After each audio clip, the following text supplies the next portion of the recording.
सबसे पहले सबको नमस्कार। मैं हूं सर्वेश सिंह, आपका होस्ट। और हम लोग आज एक बहुत ही इंटरेस्टिंग गेस्ट के साथ लाइव हैं, फेसबुक लाइव कर रहे हैं, जिसमें कि हमारे साथ है मशहूर राजनीतिक विश्लेषक श्री तहसीन पूनावाला जी। तहसीन पूनावाला जी एक सेंट्रिस्ट व्यू रखते हैं, एक जेन्युइन व्यू रखते हैं हर चीजों पे, हर टॉपिक पे।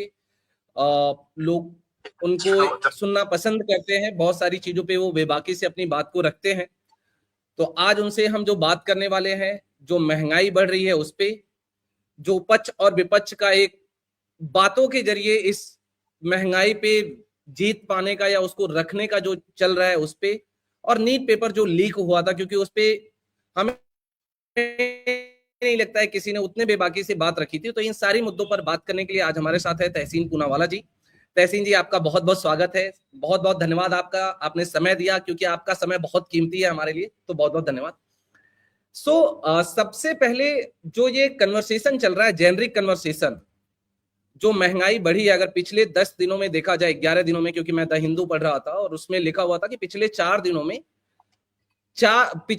दिनों में 4 बार पेट्रोल हाइक्स हुए हैं और 11 रुपए के आसपास बढ़ा दिया गया है पेट्रोल। तहसीन, आप म्यूट पे हैं। यस यस,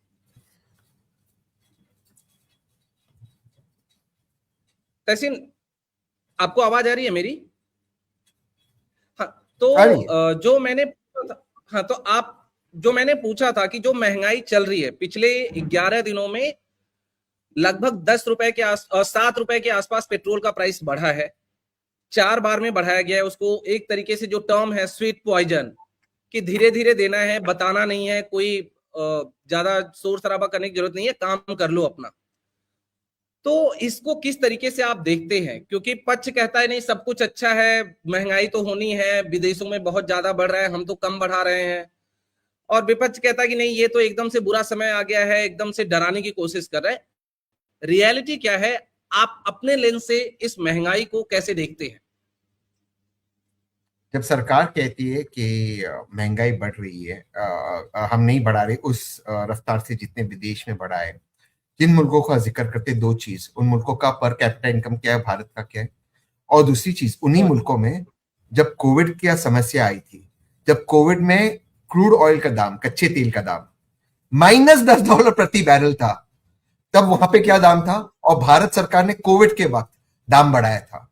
और उस वक्त आदरणीय निर्मला सीतारमन जी ने कहा था, हम इसलिए दाम बढ़ा रहे क्योंकि हम एक बफर कर रहे कि कल अगर बुरा समय आया तो जब जीरो था तब आपने हमसे पैसे लिए, अब जब ऊपर आया आप सैक्रिफाइस नहीं कर रहे। भारत सरकार, मैं ऑयल मार्केटिंग कंपनीज की बात नहीं कर रहा हूं, भारत सरकार 40 लाख करोड़ रुपए कमाए पिछले 11 साल में हमसे बतौर टैक्स, 40 लाख करोड़ रुपए। तो अब जब मुश्किल समय है, आप थोड़ा रेवेन्यू सैक्रिफाइस कीजिए, उस 40 लाख रुपए में से खर्च कीजिए। क्यों नहीं कर रहे आप खर्च? और ये धीरे धीरे जो बढ़ा रहे हैं, अगर आपको बढ़ाना ही है कि नहीं, आप बोल रहे हो कि नहीं ठीक है, हमें बढ़ाना पड़ रहा है, हमारी मजबूरी है, तो आप एक बार आइए तो सही, प्रेस कॉन्फ्रेंस तो करिए। लेकिन मुझे लगता है सरकार में जो मंत्री बैठे हुए, चाहे वो प्रधानमंत्री हो चाहे कोई भी हो, प्रेस कॉन्फ्रेंस से ये लोग भागते क्यों है? प्रेस कॉन्फ्रेंस मत करो, एक बयान तो जारी करो कि नहीं, this is the situation, real situation क्या है, एक बताओ सामने से कि सब कुछ अच्छा चल रहा है, सब कुछ अच्छा चल रहा है, और पीछे से जनता की जेब काटना, ये कहां तक जायज है? आदरणीय नरेंद्र मोदी जी की सरकार को उनके सबसे वर्स्ट परफॉर्मिंग मिनिस्टर्स अगर कोई है और जिनकी वजह से सरकार घिरेगी, उनका नाम है निर्मला सीतारमन मैम, हरदीप पुरी जी और धर्मेंद्र प्रधान जी। तीनों भी इस सरकार को और इस देश को बर्बाद करने में कोई उन्होंने कसर नहीं छोड़ी है। अब मैं आता हूं, सर भाजपा कितना झूठ बोलती है। कहते हैं हमें ऑयल बॉन्ड्स के दाम चुकाने थे। ऑयल बॉन्ड्स कितने थे यूपीए के? 3 लाख करोड़। आपने 40 लाख करोड़ कमाया। अच्छा, 3 लाख करोड़ जो ऑयल बॉन्ड्स थे। और एक झूठ आपको आज आपके शो पे बोलता हूं, ये कोई कांग्रेस ने नहीं लाया था ऑयल बॉन्ड्स, ये आदरणीय वाजपेयी जी ने ऑयल बॉन्ड्स शुरू किए थे। ये भाजपा का झूठ है। अच्छा, बॉन्ड्स बुरी चीज है ना, क्योंकि भविष्य के जो नागरिक है उनको उसका भुगतान करना पड़ता है। तो फिर सोने का बॉन्ड क्यों निकाला वर्तमान सरकार ने? क्यों निकाला? सही बात। वो तो 6 लाख करोड़ है। तो ये देखिए झूठ। दूसरी चीज, ऑयल मार्केटिंग कंपनीज, अभी हरदीप पुरी जी ने कहा कि रोज का 1,000 करोड़ गवा रहे। पिछले क्वार्टर में 2026 के जनवरी से मार्च क्वार्टर में करीबन 19,000 करोड़ कमाए ऑयल मार्केटिंग कंपनीज ने, और पिछले साल 80,000 करोड़ का मुनाफा किया। अगर आप 20,000 करोड़ का मुनाफा 3 महीने में कर रहे, 80,000 करोड़ का मुनाफा पिछले साल किया आपने, तो उसमें से आप थोड़ा कट कीजिए ना। आज भी इस वक्त भी भारत सरकार 15 से 18 रुपया कमाती है डीजल और पेट्रोल के पीछे टैक्स। आप वो टैक्स कम कीजिए, हमें राहत दीजिए, और आपकी लाड़की बहना जैसे फालतू स्कीमों को बंद कीजिए। अब जितने आपके टैक्स कम फेसबुक करेंगे तो पे ना, रेडी कहाँ से अब जितने पहुंचेंगे? आपके हाँ अब जितने आपके फेसबुक पे है ना, ये सारे सरकार के नुमाइंदे सारे आ जाएंगे, मुझे एंटी विमेन कहेंगे है। तो मैं दोबारा से कह रहा हूं, ताकि इसमें कोई मिसअंडरस्टैंडिंग ना रहे, कोई मिसअंडरस्टैंडिंग ना रहे। लाड़की बहन जैसे फालतू स्कीमें को बंद करो। आप सर्वेश का पैसा ले रहे हो, तहसीन का पैसा ले रहे हो, दूसरों के बैंक अकाउंट में डालो, काय दे रहे हो? 3 महीने बंद करो ना। अगर अगर स्कूटी देना कौन सा वेलफेयरिज्म है? सोने की कॉइन देना कौन सा वेलफेयरिज्म है? अच्छा सर्वेश भाई, मैं आपसे एक सवाल पूछता हूँ, आपको मेरी बहुत बनती है, सच बताना। लेकिन भाई आप बनारस में हो, सच बताना, ये जी पश्चिम एशिया का क्राइसिस कब शुरू हुआ? 28 फरवरी को, सही बात है? जी, कोई गलत नहीं इस सही डेट बात। में। आदरणीय प्रधानमंत्री को पता था 28 फरवरी को एक क्राइसिस शुरू हुआ?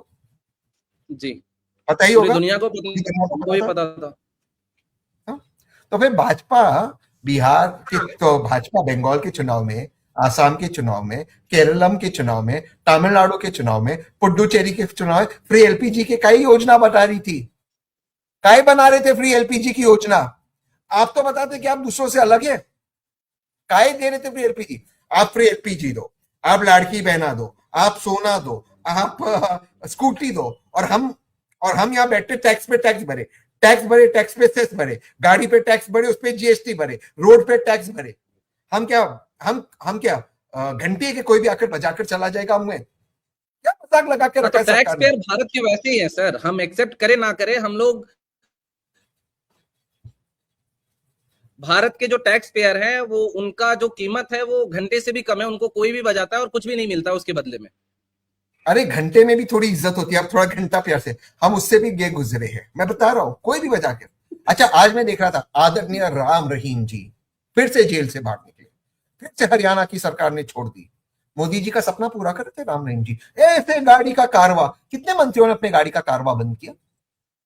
एक बलात्कारी व्यक्ति को बार बार जेल से छोड़ते, उसके लिए काफिला होता है, और हमें और आपको बस में जाना है, हमें और आपको सार्वजनिक ट्रांसपोर्ट में। काहे भाई, हमने क्या गुनाह किया? सार्वजनिक ट्रांसपोर्ट से। हमने क्या गलत किया? कितने मंत्रियों का अच्छा काफिला? भाई आप उत्तर प्रदेश में हो, उत्तर प्रदेश में कितने मंत्रियों का काफिला कम हुआ? मध्य प्रदेश में फोटो कितना शूट के हुआ? लिए तो बहुत सारे का हुआ। क्या बोले इनको? और सच्चाई जानती है जनता। जनता अच्छा हमें कहते हैं आप विदेश मत जाओ, हम नहीं जाएंगे। ये जितने भी भाजपाइये के बच्चे हैं जो विदेश में पढ़ रहे हैं, वो क्यों नहीं आते वापस भारत में 1 साल के लिए और फॉरेन करेंसी नहीं बचाते? तो ये जो है ना, ये हमें टेक इट फॉर ग्रांटेड कर रही है सरकार। अब इसमें आप ये बताइए कि ठीक है, सरकार विफल है या सरकार उस तरीके से चीजों को नहीं चला रही है, विपक्ष को आप कहां देखते हैं? विपक्ष एसआईआर जैसे मुद्दे पे एक साथ इकट्ठा होती है, ईवीएम जैसे मुद्दे पे एक साथ इकट्ठा होती है, एक साथ बोलती है, लेकिन जब महंगाई बढ़ती है या नीट का पेपर लीक होता है तो सब लोग ट्विटर से लड़ाई लड़ना चाहते हैं। इस टाइम पे वो एक साथ इकट्ठा क्यों नहीं होते? आप इसको कैसे क्योंकि देखते हैं? मतलब क्योंकि उनमें लीडरशिप नहीं है। जो आप भारत लीडरशिप, जैसे देश में आप ये सोचिए जी, मैं यही बोल रहा था कि जहां पे पक्ष और विपक्ष को दोनों तरीके से जनता फेल मान रही है, और 4 दिन भी नहीं होता है और कॉकरोच जनता पार्टी का जो फॉलोअर है इंस्टाग्राम पे, वो इन लोगों के भारत की दो सबसे बड़ी राजनीतिक पार्टियों के मिलाने से भी ज्यादा का हो जाता है। इसका मतलब यह है कि जनता को यह पता है कि अगर पक्ष कमजोर है तो विपक्ष में भी दम नहीं है। We need an alternative. उसको आप किस तरीके से देखते हैं? ऑल्टरनेटिव तो चाहिए विपक्ष में भाई, चाहिए सर्वेश। सारे विपक्षी नेता, सारे विदाउट डाउट, ऐसे नहीं कि भाजपा नहीं, सारे नेपो बच्चे, सारे बड़े बाप के बेटे। सच्चाई है, मानो है सच्चाई को, तब जाके स्थिति बदलेगी। सारे बड़े बाप के बेटे, सब अरबपति करोड़पति बाप के बेटे, या बेटी है? कौन है विपक्ष में भाई? विपक्ष को आपको मेरी जैसी आवाज चाहिए जो जमीन से जुड़े हुए। इनमें से कौन जमीन से जुड़ा हुआ है? कौन जमीन से जुड़ा हुआ है? तो ये आप देखिए, किसी भी और मुल्क में इस तरह के हाफ वॉलीज अगर सरकार देती, आप उसको आउट ऑफ द ग्राउंड 6 के लिए मारते। जी जी। क्या कर रही है विपक्ष? तो ऐसा मुद्दा था ही नहीं, उसी में बैठ गए कास्ट सेंसस, इस पर उस पर। असल मुद्दा क्या? सरकार हिंदू मुसलमान करेगी, विपक्ष कास्ट करेगा। देश के मुद्दे क्या है? ब्राह्मण और दलित, हिंदू या मुसलमान, मुद्दा एक है। अब इस मुल्क में अगर आप एक आम आदमी के बेटे हो, अगर आप सर्वेश सिंह एक आम आदमी का बेटा है ना, भारत में आपके लिए कोई जगह नहीं है भाई। कौन से स्पोर्ट्स बॉडी में आप जा सकते हो सर्वेश? आप कितना भी अच्छा खेलो, जाएगी तो जाएगी तो जय शाही, ज्योतिरादित्य सिंधिया के बेटे, अशोक गहलोत के बेटे, रोहित पवार ने अपनी जिंदगी में गेंद पकड़ा है, गेंद क्रिकेट बोर्ड पे वो गेंद, स्टैलिन। अगर आप सर सर्वेश शरद पवार सिंह आईसीसी के चेयरमैन को, थे। मैं सबकी बात कर रहा हूं। और तो रोहित पवार आ गया, जी ब्रिजभूषण शरण सिंह का बेटा करण सिंह आ गया। मैं हर फेडरेशन में, सिर्फ क्रिकेट की बात नहीं कर रहा हूं, हर फेडरेशन में आप सारे बिलियनर जगह नहीं बन सकते। पॉलिटिशियंस। जितने भी बिलियनर है, बिलियनर मिलियनर की बात नहीं कर रहा हूं, बिलियनर साढ़े बड़े बाप के बेटे, बिलियनर की बात कर रहा हूं भारत में। आप देख लो राजनीतिक दल, रीजनल राजनीतिक दल, जम्मू एंड कश्मीर से महबूबा मुफ्ती की नेपो बेटी और उमर अब्दुल्ला साहब से लेकर आप तमिलनाडु में स्टैलिन साहब तक देख लो, ईस्ट से सांगमा से लेके वेस्ट में आप शिंदे और ठाकरे देख लो, सारे परिवारवाद। देवेगौड़ा का परिवार, बादल जी का परिवार, शरद पवार का परिवार। भाई कहां है आपके लिए अपॉर्चुनिटी? आप कॉकरोच हो, मानो इसको सर्वेश। आप और मैं कॉकरोच है, आप और मैं इस देश में टर्माइट है, और किसी बड़े नेता जब चाहे हमें खत्म कर सकता है। भाई इस सच्चाई को मानो, काहे नहीं मान रहे हो? खुश रहोगे। अरे भाई भगवान ना करे आपके माँ बाप पे कोई परेशानी आए, आप उनका सरकारी अस्पताल में नहीं लेके जाओगे, आपको निजी अस्पताल में जाना पड़ेगा। आप सारी जिंदगी मेहनत करो, टैक्स भरो, टैक्स पे डबल टैक्स भरो, उस पे जीएसटी भरो, गाड़ी मेहनत से खरीदो, उस पे टैक्स भरो, टोल भरो, उस पे जीएसटी भरो, इंश्योरेंस खरीदो, उस पे जीएसटी भरो, सारी जिंदगी घिसाओ अपनी। और जब आपके माँ बाप बीमार हो गए ना, सरकार आपके इलाज भी नहीं करेगा, वो निजी अस्पताल में जाने का, और निजी अस्पताल में कुत्ते की तरह ट्रीट करेगी, 10-10 लाख का बिल आएगा। सच कह रहा हूं। काहे? आप हो कॉकरोच, आप दीमक हो इस देश में, और कोई भी मार सकता है। आप नहीं जाओगे बीसीसीआई में, बड़े बाप का बेटा ही जाएगा। आप नहीं जाओगे पॉलिटिक्स में, बड़े बाप का बेटा ही जाएगा। क्या है आपके पास? ये सच्चाई को जब आप मान लो, आप सुकून से रहोगे। धर्मेंद्र प्रधान जी इस देश के शिक्षा मंत्री है। उनको मीट यानी मांस, MEAT, और मीट यानी मिलने के बीच में फर्क नहीं पता। जिस व्यक्ति को मीट और मीट के बीच में फर्क नहीं पड़ा, वो नीट का बॉस है। 23 लाख बच्चों की जिंदगी बर्बाद कर दी उन्होंने। 2024 में भी लाखों बच्चों की जिंदगी बर्बाद हो गई। 20 से अधिक पेपर लीक उनके नाक के नीचे हुआ। काहे उसको फर्क पड़ता? तुम कॉकरोच और सर्वेश। उसकी बेटी अमेरिका में पड़ी, तुम्हारा बेटा, तुम्हारी बेटियां घिसाएंगे। ये सच्चाई है इस मुल्क की। मानो इस सच्चाई को भाई, इस सच्चाई को मानो, सुकून में रहोगे। घंटा फड़क पड़ा धर्मेंद्र प्रधान जी को। ऐसा धर्मेंद्र प्रधान जी ने कौन सा तीर चलाया कि इस मुल्क के वो शिक्षा मंत्री है? मुझे समझाओ। और काहे, मैं तो कह रहा हूं आपके फेसबुक पे, काहे बन रहे हो भाई डॉक्टर इस देश के अंदर? बहुत सारे बनोगे इलेक्शन जिताए हैं डॉक्टर? सर उन्होंने, बहुत सारे इलेक्शन जिताए हैं, इसके लिए जो अरे शिक्षा भाई मंत्री है वो। ये सब करने के बाद अगर आप डॉक्टर बन भी गए ना गलती से, अगर एक आम आदमी गलती से इस मुल्क में डॉक्टर बन भी गया, क्या फर्क पड़ता? आपका बॉस होगा नीतीश कुमार का लल्लू बेटा निशांत कुमार। देखिए उसको, दिखाना आपके फेसबुक लाइव पे निशांत कुमार के बीच में। वो बिहार का स्वास्थ्य मंत्री है। निशांत कुमार इस देश में बिहार का स्वास्थ्य मंत्री है। तो आप डॉक्टर भी बनोगे, आपका बॉस होगा निशांत कुमार। काहे बन रहे हो? और आप कह रहे हो कि भाई कॉकरोच। आप हो कॉकरोच, इसको स्वीकार करो भाई। आप हो, आप दीमक हो। ये जब चाहे आपको मार सकते। नीतीश कुमार जिसका फालतू बेटा इस देश का स्वास्थ्य मंत्री है। ये सच्चाई है इस मुल्क की। बताओ मैं कहां गलत हूं? निशांत कुमार ने कौन से तीर मारे कि उस बिहार का स्वास्थ्य मंत्री है? वो ठीक से चल नहीं सकता, 4 लाइन ठीक से बोल नहीं सकता। धर्मेंद्र प्रधान नेपो चाइल्ड है। वो महज इसलिए देश के शिक्षा मंत्री है क्योंकि उनके आदरणीय स्वर्गवासी पिताजी, आदरणीय स्वर्गवासी अटल बिहारी वाजपेयी जी के मिनिस्ट्री में कैबिनेट मिनिस्टर थे। इनके बच्चे जाएंगे विदेश में। पिछले याद है जब हम पुणे में पिछली बार मिले थे, हम अंग्रेजी की बात कर रहे थे, याद है आपको?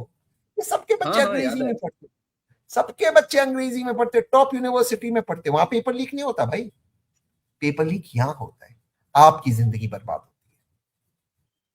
तो ये सच्चाई है इस देश की। आप पूछ लीजिए देश के फाइनेंस मिनिस्टर से, आप इस देश के फाइनेंस मिनिस्टर है कि पेपर लीक होने के बाद ये बोलते कि नहीं एनटीए योग्य हाथों में है, और अगले दिन ही आता है कि एनटीए के ही अधिकारी जो है संलिप्त है सारे पेपर लीक में। और पिछली बार भी हुआ क्या? क्या क्या क्या मिला उससे? क्या मिला? क्या एक्शन हुआ एनटीए वालों पर? मैं इसके आगे की बात करता हूं। इस बार जो नीट की परीक्षा है, जो कंपनी क्वालिफाई हुई, बैंड कंपनी थी, बैंड कंपनी क्वालिफाई हुई, क्या एक्शन हुआ एनटीए के टॉप बॉसेस पर? क्या एक्शन होगा धर्मेंद्र प्रधान पर? किसी और मुल्क में 2 मिलियन यंगस्टर्स का भविष्य आप बिगाड़ दो, और आदरणीय प्रधानमंत्री जी ने एक शब्द नहीं कहा, जो हमारे आदरणीय प्रधानमंत्री जी 33% आरक्षण महिलाओं को देना चाहते हैं। मैं जेन्युइनली मानता हूं ये अच्छी बात है। वो उन्हीं की सरकार हरियाणा में राम रहीम जैसे बलात्कारी को बार बार छोड़ती है, और वो काफिले के साथ बाहर आते हैं। अरे यार, मजाक बनाकर रखा है हमने देश का। बोलेंगे तो फिर कहते हैं आप पाकिस्तानी हो, बांग्लादेशी हो। सर्वेश सिंह, तुम्हारा नाम सर्वेश सिंह है ना, तुम्हें भी बांग्लादेशी कहेंगे, पाकिस्तानी कहेंगे। विपक्ष कहां पे पीछे हट रही है, मुझे ये समझना है, क्योंकि मैं नहीं उनका नेता, अगर मैं उनका नेता होता ना, लेकिन अब वो चेंज होगा, क्योंकि जो देश के लोग परेशान हो गए विपक्ष से। विपक्ष के पास, मैं आपको वही कह रहा हूं, जितने भी विपक्ष में नेता है सारे बड़े बाप के बेटे। सच्चाई है, ये सच्चाई को भी मानो। सब अपनी आलीशान जिंदगी में रहते। आप मेरे को कोई भी एक रीजनल पार्टी बताओ, जम्मू एंड कश्मीर से लेकर तमिलनाडु, कौन की? सारी तो पारिवारिक पार्टी है। चलो गिनते, जम्मू एंड कश्मीर में उमर साहब, महबूबा मुफ्ती, पारिवारिक पार्टी। नीचे आते पंजाब में बादल, वहां जाओ आप चले जाओ इसके अंदर अशोक गहलोत, और राजस्थान अशोक गहलोत, वसुंधरा राजे, दोनों के बच्चे पॉलिटिक्स के अंदर है। यहाँ आ जाओ आप थोड़ा रीजनल पार्टीज में और आ जाओ। और कौन सी हमारी रीजनल पार्टीज है? उड़ीसा भी आ जाइए, वहां पे भी वही उड़ीसा आ जाइए, पटनायक साहब की पार्टी रीजनल है। आंध्र प्रदेश चले जाइए, जगन की पार्टी रीजनल है। चंद्रबाबू नायडू की पार्टी रीजनल है। नीचे चले जाइए साउथ में, तमिलनाडु में स्टैलिन के तो क्या जलवे है, हम सब जानते हैं। उदयनिधि स्टैलिन, क्या जलवे उसके, तो वो पार्टी भी नेपो पार्टी है। ऊपर आ जाए देवेगौड़ा साहब की पार्टी, ऊपर आए शरद पवार साहब और ठाकरे की पार्टी। कौन नहीं है भाई? कौन नेपोटिज्म है? नेपोटिज्म नॉर्थ ईस्ट चली जाए, किरण रिजिजू नेपो चाइल्ड है। और जाइए आप सांगमा नेपो चाइल्ड है, सांगमा नेपो चाइल्ड है, किरण रिजिजू नेपो चाइल्ड है। धर्मेंद्र प्रधान जी उड़ीसा से आते, वो नेपो चाइल्ड है। भाई सब नेपोटिज्म की नदी में सब डूबे हुए हैं। इस हमाम में सारे नंगे हैं, इस हमाम में सारे नेपो है। क्या बोलोगे आप? तो इस साइड और उस साइड सारे वही है। तो जब आप एक बड़े बाप के बेटे होते हो, सर्वेश, कहने का अर्थ क्या होता है? तो आपके लाइफ में लग्जरी होती है। आप उठते हो, आपकी कॉफी चाहिए, बेड में सर्विस चाहिए आपको, फिर आप सोचोगे अभी क्या करना है एजेंडा, फिर आप ट्विटर पे देखोगे ये एजेंडा चलाना है, तो आप सड़क पे लड़ोगे। बाहर 40, 45, 35 डिग्री सेल्सियस से आपको वहां पे लड़ना होगा, खड़ा रहना होगा, डंडे खाने होंगे। कौन बड़े बाप का बेटा खाएगा? सबके पास करोड़ों रुपए, उनके बच्चे जाएंगे विदेश, पढ़ेंगे, कुछ नहीं होगा भाई। विपक्ष का ये प्रॉब्लम हो चुका है, ये मानो, ये प्रॉब्लम को मानोगे तो आप समझोगे। विपक्ष का प्रॉब्लम नहीं है। मैं आपसे 5 मिनट और लूंगा, क्योंकि आपने पहले ही बोला था समय कम है। तो आम आदमी जैसी पार्टी निकलेगी, कॉकरोच जनता पार्टी क्या है? कॉकरोच जनता पार्टी भी एक सोच बन के आई है, जैसे आम आदमी पार्टी आई थी, और फिर से ये नए तरीके से ठगेंगे, तो जनता जाए कहां? या तो जनता छोड़ दे, जो चल रहा है वो चलने दे, पक्ष विपक्ष आपस में लड़ते रहे, हम लोग वोट देते रहे, या तो फिर कोई अल्टरनेटिव ऐसा आए जो कि आम आदमी पार्टी जैसा ठगने वाला ना हो। कॉकरोच आया तो सही है, लेकिन वो कितना भरोसे का है, उसको कैसे भरोसा किया जाए, इस पर आप क्या कहना चाहेंगे? युवाओं से अगर मैं आपको बात करना हो आज के डेट में देश में, और एक कंस्ट्रक्टिव ओपिनियन देना हो आपको, वो भड़काऊ अरविंद केजरीवाल नहीं चाहिए, जेनजी वाला नहीं चाहिए, एक कंस्ट्रक्टिव अगर आपको सजेशन देना हो आज देश के युवाओं को या देश के जो वोटर हैं उनको, तो आप क्या कहना चाहेंगे? जब वो वोट दे रहे हैं या पक्ष और विपक्ष देख रहे हैं, तो वो किस तरीके से देखें? मुझे लगता है कि कॉकरोच जनता पार्टी का जो एक्सप्लोजन हुआ इसलिए हुआ है क्योंकि लोग विपक्ष का फेलियर मानते हैं, लोग गवर्नेंस में फेलियर मानते हैं, लोग उम्मीद देख रहे हैं। और मुझे ये लगता है, मेरा ये मानना है कि अब वक्त आ चुका है कि एक अच्छा राष्ट्रीय ऑल्टरनेटिव, राष्ट्रीय, क्योंकि सेंटर ऑफ पॉलिटिक्स होना चाहिए राष्ट्रवाद। देखिए सर्वेश, आप और मैं इसलिए क्योंकि ये देश है। आपके पीछे क्या है? तिरंगा। आपके पॉडकास्ट का नाम क्या है? राइजिंग भारत। भारत है तो सर्वेश है, भारत है तो तहसील है। बिना भारत के ना सर्वेश की कोई औकात है, ना तहसील की कोई औकात है, ना सर्वेश की कोई हैसियत है, ना तहसील की कोई हैसियत है। हम है क्योंकि भारत है। तो भारत को कैसे आगे ले जाए और एक नया भारत का निर्माण हम कैसे करें जिसके अंदर जो व्यक्ति आगे जाएगा वो केवल और केवल टैलेंट पे और मेरिट पे जाएगा, ना कि वो किस घर में पैदा हुआ उस पर। एक ऐसे भारत का की रचना करे जिसमें हर भारतीय को शिक्षा उसी स्तर की मिले जैसे बड़े बड़े नेताओं के बच्चे को मिलते। एक ऐसी भारत की रचना करे जहां जज का बेटा जज न बने। एक ऐसी भारत की रचना करे जहां पे वही स्वास्थ्य मिले सबको जो बड़े बड़े नेताओं को मिलते हैं। जब मैं सत्ता में आऊंगा, अभी 2029 में विपक्ष और 2034 में जब मैं सत्ता में आऊंगा, सबसे पहला जो एक मैं पहला नियम है 50% में ब्यूरोक्रेसी को कट करूंगा। दूसरा, अगर आप इस देश में आपको पॉलिटिक्स करना है, सियासत करना है, आपको इस देश में जज बनना है या आपको इस देश में ब्यूरोक्रेसी में आना है, आपके बच्चे जाएंगे सरकारी स्कूल में, आपका इलाज होगा सरकारी अस्पताल में। खत्म। ये नियम लाओ, अब नया भारत बनेगा और बनना ही होगा। एक्चुअल भारत जो राइजिंग भारत, ऐसा भारत नहीं जहां पर आप धर्म के नाम पे लोगों को बांटो, ऐसा भारत नहीं जहां पर आप जाति के नाम पे लोगों को बांटो। आप इस वक्त वाराणसी, बनारस के पावन धरती पे हो। माँ काशी काशी काशी में और माँ गंगा के स्थान पर कभी आपने हिंदू मुसलमान का विवाद देखा है? आपकी जगह पर कभी देखा है? क्यों नहीं, मैं जब से जानने लायक हुआ तब से तो कभी कोई विवाद नहीं हुआ है, कभी कभी नहीं नहीं हुआ? हुआ, कभी नहीं हुआ। तो फिर काहे हम हिंदू मुसलमान का विवाद करते? क्योंकि इनको डाइवर्ट करना है। एक दिन आ जाएंगे जो असल मुद्दे इस पर बात ही नहीं करना है सरकार को, और विपक्ष को उनको घेरना नहीं। आज जो लोगों की परेशानी है जिंदगी में सर्वेश, लोगों के पास आज पैसे नहीं बच रहे। सरकार इतनी बेईमानी कर रही है कि इन्फ्लेशन बता रही है कि 3% है। सर्वेश, 3% है इन्फ्लेशन। आपकी मम्मी को पूछो क्या दाम हो चुके। छोड़िए सर्वेश, और आप सर्वेश पे मुझ पर यकीन ना करें। जो लोग आपका पॉडकास्ट या फेसबुक पे जा रहे, बाहर जाके चाय वाले से पूछिए, जो चाय 10 रुपए की मिलती है आज वो 15-16 रुपए की, 17 रुपए की होती है। सबके दाम बढ़े हैं, इन्फ्लेशन दवाइयों के दाम बढ़ रहे हैं, हर घर में दवाइयों की जरूरत है। और मेरा दोस्त है, एक मेडिकल स्टोर चलाता है, उसने बोला कि नहीं, दवाइयों के दाम बढ़ रहे हैं। बढ़ और रहे कि नहीं सबसे भाई? बड़ी बात है कि आज ये बढ़ा तो रहे मिडिल ईस्ट वॉर के नाम पे, चाहे पेट्रोल का प्राइस हो, चाहे दवाइयों के दाम हो। हम सब जानते हैं कि चाहे किसी भी नाम पे एक बार दाम बढ़ गया तो उसको घटाते नहीं है। उस पे सरकार क्यों नहीं मुझे बात करी कि आज मिडिल ईस्ट वॉर है तो आज बढ़ रहा है प्राइस, लेकिन कल को हम इंश्योर करेंगे कि एक बार अगर ये प्राइस बढ़ रहा है और जैसे ही चीजें सामान्य होगी तो हम ये प्राइस को वापस लेकर के आएंगे। इस पे कोई है मुझे सरकार में जो आकर के ये दिलासा दे सके आम जनता को? मुझे नहीं लगता। सर्विस, हम उसका एक लाइव अभी डेमो देते हैं आपकी ऑडियंस को। पिछले साल दिवाली के वक्त आदरणीय प्रधानमंत्री ने कहा था कि जीएसटी के वो रेट्स कम कर रहे हैं। मैंने कहा था आप कर रहे हो उसका, मैंने कहा बचत उत्सव मनाए थे आदरणीय प्रधानमंत्री ने, मैंने कहा उसका स्वागत है। आप नियम बनाओ कि कंपनी दाम नहीं बढ़ाएगी और जो बेनिफिट्स है वो कस्टमर्स को मिलेगी। सच बताना सतीश, दिवाली से लेकर आज तक दाम बढ़े या घटे? यानी कि सरकार ने अपना रेवेन्यू कम, तो सरकार ने अपना रेवेन्यू कम किया और जो कंपनीज उन्होंने अपना दाम बढ़ाते मुनाफा बढ़ा दिया। आपको मेरा क्या हुआ? उल्टा जो पहले जीएसटी में था हम उससे कम बढ़ रहे थे, अब जीएसटी कम बढ़ रहे हो। तो मैं यही कह रहा हूं, ये सरकार हमें मूर्ख बना रही है।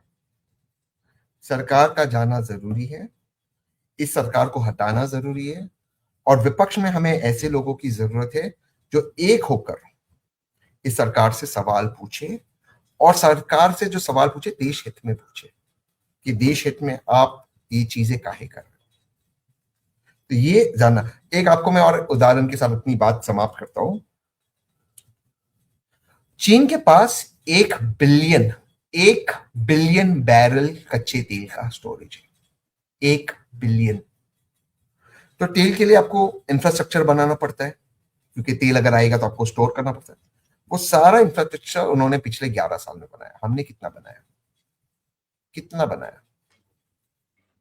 जो स्ट्रेटेजिक रिजर्व पेट्रोलियम हमारे पास है, जो आदरणीय हरदीप पुरी जी कहते हैं 70 दिन का, 78 उसकी दिन अभी बोला। कल्पना, हाँ 70 दिन की उन्होंने कहा, 1 मिनट वो मान लेते हैं। उसकी कल्पना, जो स्ट्रेटेजिक रिजर्व पेट्रोलियम के लिए जो इंफ्रास्ट्रक्चर है, उसकी कल्पना आदरणीय वाजपेयी जी, स्वर्गवासी वाजपेयी जी ने 2014 में की थी, सरकार जाने के पहले जनवरी में। उसकी रचना मनमोहन सिंह जी ने की 2004 में, सॉरी 2004 में, जब वाजपेयी जी की सरकार जनवरी में वाजपेयी जी की सरकार 2004 में। हाँ, जून 2004 में मनमोहन सिंह जी की सरकार ने उसको एक पीएसयू बनाया और बोला इसका इंफ्रास्ट्रक्चर बनाना शुरू करें, और 10 साल में उसका इंफ्रास्ट्रक्चर बना 2014-2015 तक, जिसका उद्घाटन आदरणीय मोदी जी ने किया। ठीक है, तो 10 साल में इंफ्रास्ट्रक्चर बना, वाजपेयी जी ने कल्पना की, मनमोहन सिंह जी ने बनाया, मोदी जी ने उद्घाटन किया, बढ़िया। अब बताओ मुझे सर्वेश, 2015 से लेकर 2026 तक कितना बना? मनमोहन सिंह का हिसाब मैंने आपको दिया, कल्पना वाजपेयी जी ने की, एग्जीक्यूट मनमोहन सिंह जी ने किया, उद्घाटन मोदी जी ने कर लिया, बढ़िया। अब आप बताओ कितना बना? हमारे पास 1 बिलियन बैरल क्यों नहीं है? हमने 10 साल नहीं सोचा क्यों? ये भी राहुल गांधी की गलती है, ये भी नेहरू जी की गलती है, औरंगजेब की गलती है, किसकी गलती है? इसमें तो राहुल गांधी ने तो आपको नहीं रोका ना भाई ये बनाओ, नेहरू जी तो नहीं रोके ना आपको कि भाई बनाओ, क्यों नहीं बनाया आपने? चुनाव के पहले, मुझ पे फिर मैं कहता हूं, मुझ पे किसी बात पे यकीन मत करो, आपके दर्शक, हम आपसे मुझसे ज्यादा जानकार है आपके दर्शक, गूगल करो, फरवरी में हरदीप पुरी जी को गूगल करो, वो सारी बातों पे इंटरव्यू दे रहे थे, सारी बातों पे इंटरव्यू दे रहे थे, सिवाय पेट्रोलियम पे। क्यों भाई? सर्वेश, मैं कह रहा हूं, आप और मैं इस दुनिया भारत के अंदर दीमक ही है, कॉकरोच ही है, बड़े बाप का बेटा ही इस देश को चलाने वाला है। हम और आप, हमारी औकात घंटे की है, हमें बचाकर जाएगी ये, हमारी कोई हैसियत नहीं, कोई औकात नहीं, सब इनके बड़े बाप के बेटे, बड़े बाप के बेटे ही नेता बनेंगे। काय बुरा लगा रहे हो? हम कॉकरोच है, मान लो हम कॉकरोच है, मान लो हम उस देश में रहते हैं जहां पे राम रहीम जैसा व्यक्ति जो बलात्कारी है, आदरणीय प्रधानमंत्री के कहने के बाद के एंटोराज में नहीं जाए, उसके साथ काफिला चलता है। आप और मैं कॉकरोच है भाई, मानो इस बात को। किसी नेता की बेटी का बलात्कार नहीं हुआ, किसी जज की बेटी का बलात्कार नहीं हुआ, गरीब की बेटी का बलात्कार हुआ तो छुट्टे रहता है। ये सच्चाई है इस देश की। मानो कि हमारे पेपर लीक हो गए, और मानो अगर आप डॉक्टर बनेंगे तो नीतीश कुमार का फालतू बेटा आपका बॉस बनेगा, मान लो इस बात को। काय बुरा लगा रहे हो भाई? सुकून में रहोगे, मानोगे तो खुश रहोगे मेरी तरह। मैं तो खुश रहता हूं, मैं मानता हूं ये बात, तो मैं अपनी जिंदगी खुशी से रहता हूं, कोई टेंशन ही नहीं है।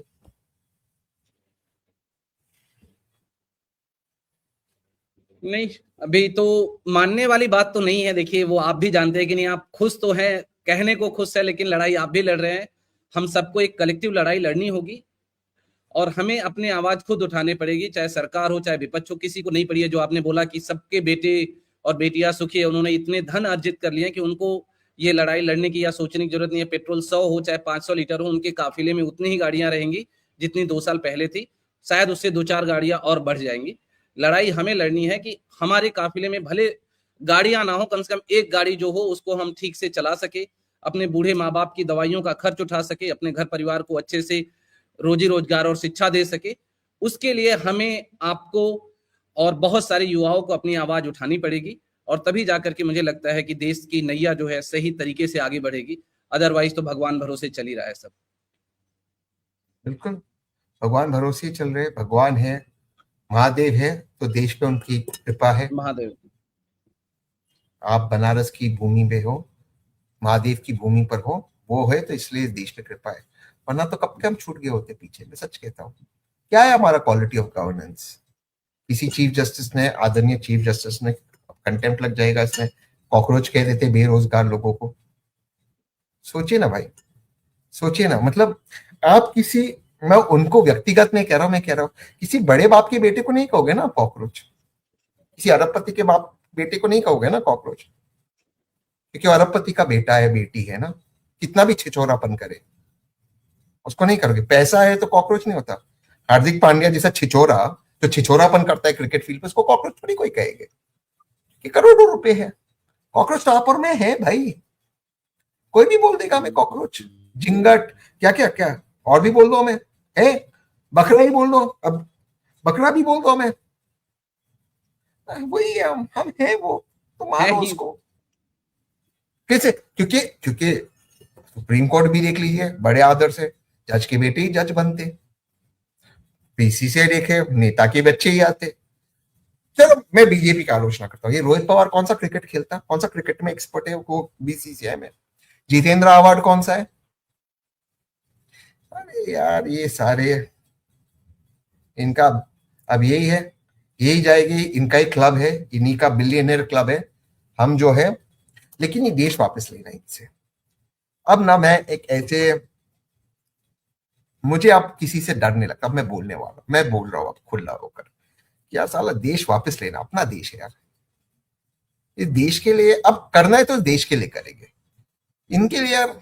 आप देखो ब्रिजभूषण शरण सिंह, वो कोई बॉडी बिल्डर आया था अमेरिका से, ऐसा महल, हेलीकॉप्टर,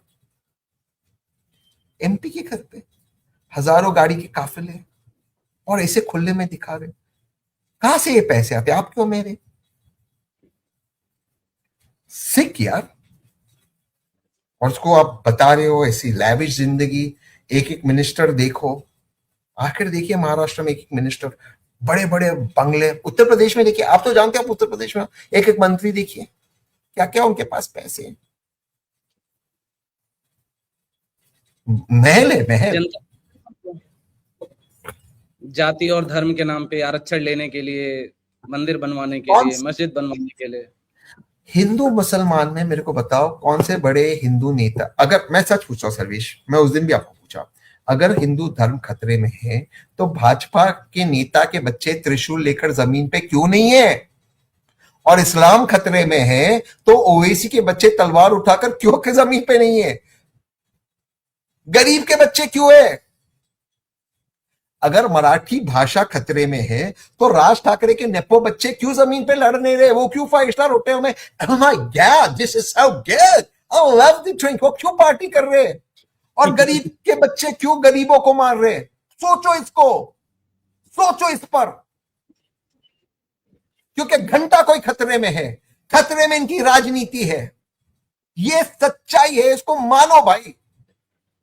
अगर धर्म खतरे में तो इनके बच्चे क्यों त्रिशूल, इनके बच्चे हार्वर्ड क्यों जाते, इनके बच्चे लंदन बिजनेस स्कूल क्यों जाते, ऑक्सफोर्ड क्यों जाते? बड़े बड़े ब्यूरोक्रेट्स के बच्चे सारे विदेश में पढ़ रहे हैं। साला आपका काम है यहाँ पे स्कूल चलाना, आप आपके खुद के बच्चों को यहाँ नहीं पढ़ाते हो, और पैसे कहां से आते हैं? इतने बड़े बड़े इंस्टीट्यूशन में भेजने को करोड़ों रुपए लग जाते हैं इंस्टीट्यूशन में।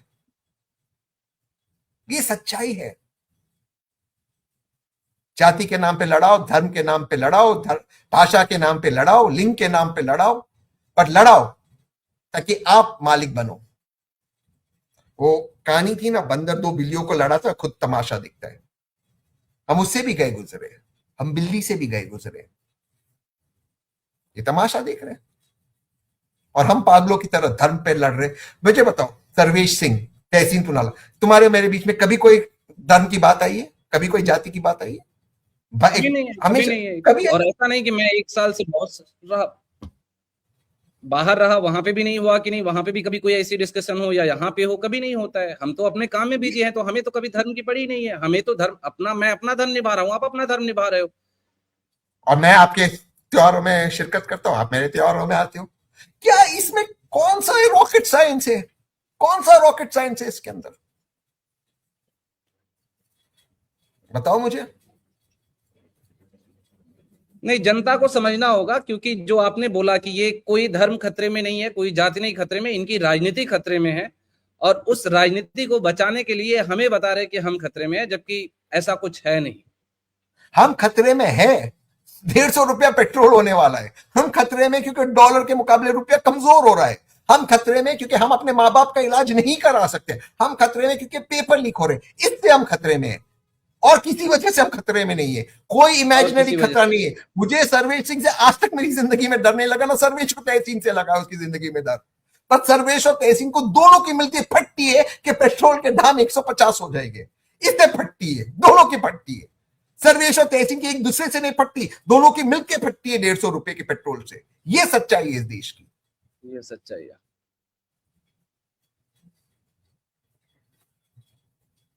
ठीक है भाई, मुझे जाना है, एक मीटिंग है, और ठीक है, फिर 5 बजे फिर टीवी है। बहुत बहुत धन्यवाद आपका। मैं आगे भी आपका समय लेता रहूंगा, और हम मैं जरूर दिल से थोड़ा बात सा किया, आज मैंने पूर्वांचल कोई में रोजी फिल्टर नहीं रोटी रखा। और तरह से हाँ, मैंने नहीं कोई नहीं, वो फिल्टर नहीं आपसे रखा, मिलके मैंने दिल लास्ट से टाइम बात ऐसा ही लगा था, अभी वैसा लगा। तो किया। नहीं भाई, बहुत मैं बहुत दिल से धन्यवाद आपका। तुम भाई क्या, आगे भी आपसे समय लेते रहेंगे। आज के लिए बहुत बहुत धन्यवाद। आपका व्यस्त शेड्यूल था, थैंक यू उसमें भाई, भी आपने समय दिया, उसके लिए धन्यवाद। जय हिंद। थैंक यू भाई। हर हर महादेव। हर हर महादेव। हर हर। हर हर महादेव।